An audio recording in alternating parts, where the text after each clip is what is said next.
안녕하세요. 60대 초반의 아줌마입니다. 결혼 35년 차의 평범한 가정주부이며 두 딸은 이미 결혼을 시켜 손주도 셋이나 본 할머니예요. 남편은 얼마 전 대학교 교수직에서 정년 퇴직하고 여유로운 삶을 즐기고 있답니다.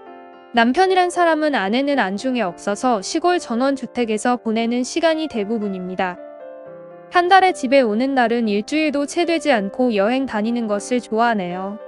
저희는 일반 중산층보다는 잘 사는 수준인 것 같아요. 남편은 대학 교수로 퇴직했지 두 딸은 재력 있는 집안의 며느리로 들어갔으니 먹고 사는 것을 넘어 경제적으로는 흡족한 생활을 해왔답니다. 그럼에도 불구하고 저는 행복하지 못했습니다. 적어도 그 일을 만나기 이전까지는요.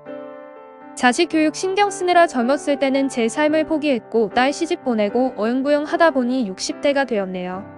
한때는 저도 잘 나가던 때가 있었습니다. 서울의 명문대학에서 무용을 전공했고 뉴욕으로 유학까지 갔었어요.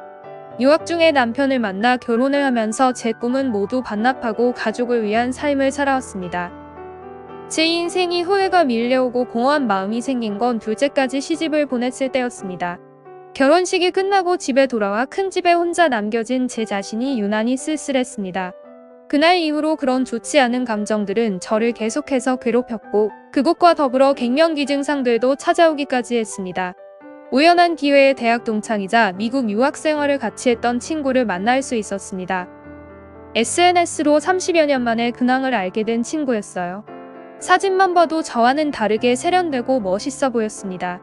오랜만에 만난 친구는 60대의 나이가 무색할 만큼 잘 꾸몄고 젊어 보였습니다. 식사를 하면서 술잔을 기울이며 이런저런 이야기를 했습니다. 제가 남편과 결혼하면서 대학 교수 부인으로 자리 잡고 산 것에 대해 결혼 생각이 없었음에도 불구하고 젊은 시절에는 저를 부러워했다네요. 친구는 결혼은 하지 않았고 한국 정서로는 이해할 수 없는 일이지만 그녀의 남자친구와 법적인 부부는 아니고 부모처럼 지내는 사이를 계속 유지하고 있었습니다. 그녀는 지금도 자신의 선택을 후회하지 않는다고 하네요. 친구는 제가 결혼한 무렵에 같은 학교의 백인과 눈이 맞았다고 합니다. 하지만 오래가지는 못했고 그 후로 6개월마다 남자를 바꿨답니다. 황인, 흑인, 백인, 멕시칸 가릴 것 없이 다양하게 만나봤지만 하나같이 장점이 있으면 단점이 있었다네요. 황인은 라이프 스타일은 비슷해서 코드는 맞았지만 아랫도리가 영 시원치 않았고 백인, 흑인, 멕시칸들은 속궁합만으로 인생을 걸기에는 삶의 패턴이 너무나도 달랐기에 성격적인 부분에서 부딪히는 게 많았다네요. 친구는 오히려 그렇게 한 사람을 선택하지 않고 동거 생활을 이어간 게 나중에는 득이 됐다고 합니다. 사람 볼 줄 아는 눈이 키워졌고 지금은 연하남이 끌린다네요. 요즘 제가 듣기로 우리나라도 아줌마들이 연하남을 즐겨 찾는다고 들었습니다. 친구의 남자 관계는 제가 알던 상식보다 더 쇼킹했습니다. 한편으로는 부러웠어요. 다른 차원의 삶을 살고 있는 게 느껴졌으니까요. 현재도 4명의 남자들을 번갈아 가면서 만나고 있다고 했습니다. 그러면서 친구는 남자들도 우리같이 올드한 여자들에 대한 환상이 있어서 대화만 되면 쉽게 만날 수 있다면서 보수적이고 무료하게 살던 제 삶에 영향을 줬습니다. 그날 이후로 사소한 남자와의 접촉에서부터 신경이 쓰이기 시작했습니다. 택배 배달 오는 것부터 묘한 느낌이 들게 시작했으니까요. 그래도 어디서부터 어떻게 해야 할지 막막하기는 마찬가지였습니다. 그냥 마음만 가지는 것으로 뭔가 진행되기는 어려웠습니다. 그래도 하늘은 저를 버리지 않으셨던 것 같습니다. 30년 넘게 한 남자만 바라보며 성실하게 살던 것에 대해 보상을 이룰 기회를 주셨기 때문이죠. 때는 친구를 만난 지 3달째 되는 날이었습니다. 생각지도 못한 데서 특별한 일이었습니다. 남편이 재테크로 상가 매입 준비 중이었는데 해외 출장이 잦은 터라 제가 계약을 도맡아서 했습니다. 5층짜리 건물로 카페와 학원이 밀집되어 있는 건물이었죠. 맨 위층은 독서실이었습니다. 계약 이후에는 하루에 한 번은 건물에 들러 사람들을 만나고 이야기를 들어보곤 했습니다. 상가 입주자들과 대화를 하다 보면 대략적인 매출이나 가게 상황을 파악할 수 있었어요. 카페와 학원들은 나름 괜찮았으나 독서실이 문제였습니다. 주인은 임대료 때문에 불만이 많았고 공부하러 오는 사람들도 갈수록 적어졌다고 고정적으로 오는 사람은 대략 하루에 5명 남짓이었습니다. 저는 빨리 독서실 주인이 처분하고 나가기를 바랬습니다. 주인이 일이 있어서 저에게 며칠 동안 데스크를 봐달라고 한 적이 있었습니다. 낮에는 알바가 있었고 저녁 7시부터 1시까지만 했었어요. 오는 사람 체크하는 일이었습니다.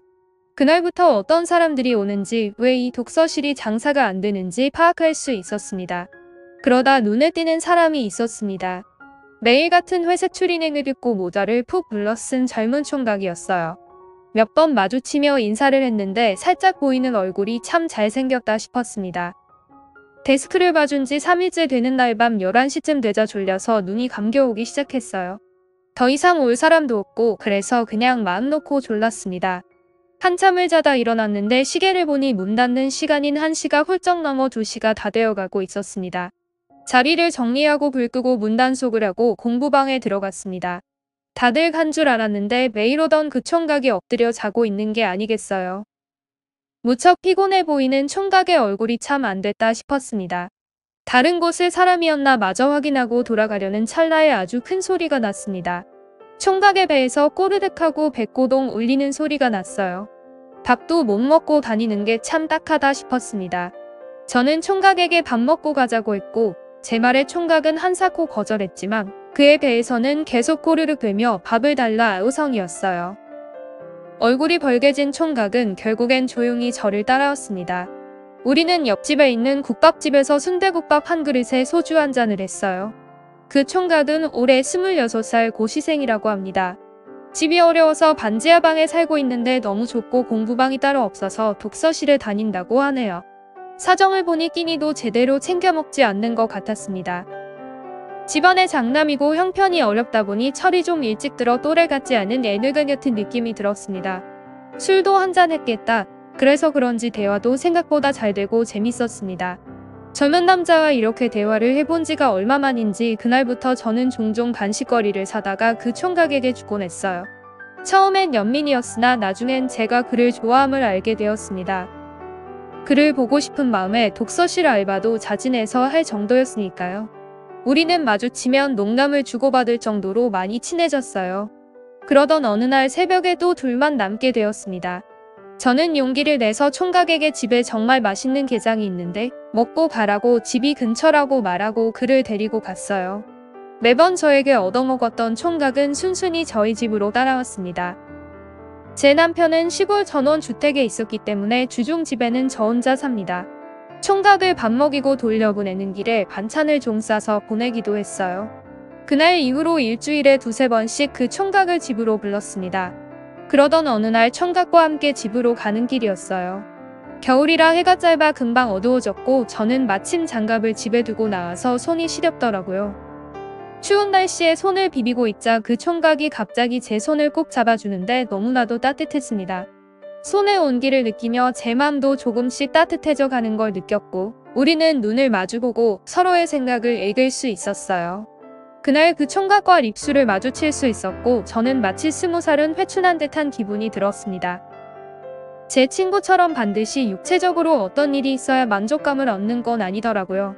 저는 이 정도만으로도 충분히 행복함을 느끼고 정서적으로 충만해지는 것을 느낄 수 있었어요. 우리의 그런 관계는 몇 달 동안이나 지속되었고 저도 그 총각이 잘 될 수 있도록 물심양면으로 지원했습니다. 제 정성이 통한 건지 작년 가을에 시험을 합격해서 총각은 올해부터 새로운 근무지로 발령받아서 일을 하고 있습니다. 저는 이만하면 되었다 싶었고 좋은 추억으로 끝내려 했는데 정말 고맙게도 그 총각은 아직도 한 달에 한두 번 저를 찾아오며 집밥을 얻어먹고 있습니다. 제가 한 사람의 인생을 조금이나마 좋은 방향으로 바꿀 수 있던 것 같아서 너무 기분이 좋았고 그와 동시에 저도 요즘은 많이 젊어졌다는 이야기를 들어요.